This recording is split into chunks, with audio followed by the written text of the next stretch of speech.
کہی ہے اب جو آپ نے بات کی ہے، دیکھیں ہاں اصل میں پاکستان کی پالیسی سازوں کا بڑا المیہ یہ ہے کہ وہ کہتے ہاں، ہیں کہ ہم کل بھی ٹھیک تھے، ہم آج بھی ٹھیک ہیں، انشاءاللہ ہم آئندہ بھی ٹھیک رہیں گے۔ تو انشاءاللہ کورس ہاں کورس ہاں کریکشن تو وہاں ہوتی ہے، کورس کریکشن تو وہاں ہوتی ہے جہاں آپ ایک تنقیدی جائزہ لیتے ہیں۔ دیکھیں نا، چینی انقلاب کے بعد بنی ماؤ زیدونگ جو ہے چینی انقلاب کا باپ کہلاتا ہے، اور ہاں واقعی وہ بڑا لیڈر تھا۔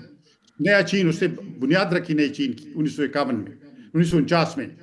یا یہ کہتے ہیں کہ ضیاء الحق بھی ٹھیک تھا، مشرف بھی ٹھیک تھا، اور ابھی جو جنرل بیٹھے یہ بھی ٹھیک ہے، اور یہ جو امریکہ کے کہنے پر چلانگتے پلانگتے آگے جا رہے ہاں ہیں یہ سب ٹھیک ہے۔ اس کے لیے بہانے ہم بنائیں گے کہ دیکھیں جی ٹی ٹی پی بن گئی ہے، ٹی ٹی پی یہاں ٹی ٹی پی تو یہاں تھی 2000، دیکھیں نا 2003-4 سے اس نے لڑائی لڑی 2014 تک۔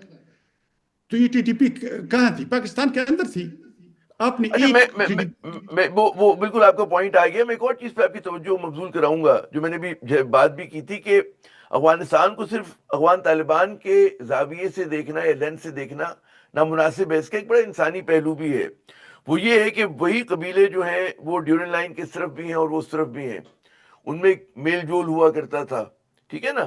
اور پھر پاکستان نے جو ریفیوجیز کو ہم لوگوں نے دھکیلنا شروع کیا، تو ہم جب تنقید کرتے ہیں اس بات کے اوپر کہ جی یورپ میں نہیں ہونا چاہیے ایسا، مغرب میں نہیں ہونا چاہیے، تو ہمیں بھی غالباً نہیں کرنا چاہیے۔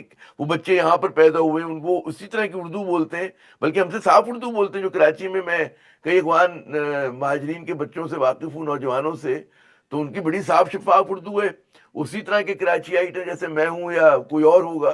جیسے جب ڈالر آتے تھے تو مسلمان جو تھا اس کی قدر تھی، لیکن ڈالر نہیں آ رہے تو پھر مسلمان کی قدر بھی ختم ہو گئی، انسان کی قدر بھی ختم ہو گئی۔ ہوں، یہ بھی بہت غلط پالیسی ہے۔ اس کے علاوہ دیکھیں نا، اشرف غنی اور حامد کرزئی دونوں نے بڑی کوشش کی۔ حامد کرزئی صاحب 21 بار پاکستان آئے، 21 دورے ہاں انہوں نے کیے۔ اور اشرف غنی آئے 2014 میں، مجھے یاد ہے میں یہاں پر بھی ان سے ملا، پھر وہ افغانستان گئے تھے تو میں وہاں جا کے بھی ان سے ملا۔ وہ بہت کھلے دل کے ساتھ یہ فیصلہ کر کے آئے تھے کہ پاکستان کے ساتھ وہ سارے پرانے بیگیجز کو ختم کر کے ایک نیا ہاں تعلق، بس دوستی اور برادری کے تعلق بنائیں گے۔ اور پاکستان کے ساتھ انہوں نے 48 ایم او یوز پر دستخط کیے، ہوں، جس میں اسٹریٹجک بھی تھے، یعنی افغان فوج کی ٹریننگ پاکستان میں، جس میں اکنامک بھی تھے کہ مزار شریف میں پاکستانی صنعت کاروں کے لیے ایک وہ بنے گا انڈسٹریل پارک، وہ پاکستانی صنعت کار وہاں پر پیدا کریں اور سینٹرل ایشیا میں کو بھیجیں گے۔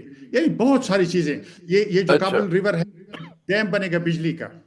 ہاں لیکن جو ہی اشرف غنی یہاں سے گئے اس امید پر کہ اب پرانی باتیں ختم ہو گئی ہیں، ہم نے گم گلے مل لیے ہیں، لیکن جب وہ گئے تو یہاں سے طالبان